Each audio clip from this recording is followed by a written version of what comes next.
Hello everybody, welcome to another latest prediction video about BTC. So it's time to talk about Bitcoin next moment, guys. First of all, if you want to make money from crypto, if you want free crypto signals, so I recommend to join my Telegram group. Link is available in video description.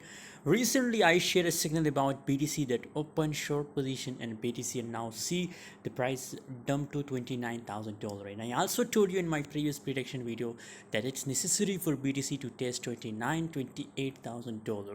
Again scenario, again possibilities for BTC that it will dump.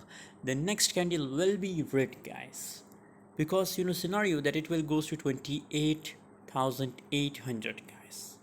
It is my target for BTC. What's your target? Please tell me in the comment book. You can still, if you're a scalper, so then I recommend to avoid it. You book profit from BTC. But if you're a swing trader, so then I recommend to open short position in BTC and just hold it, guys. I'm pretty sure that the price will goes down more, guys, to 28,800, guys.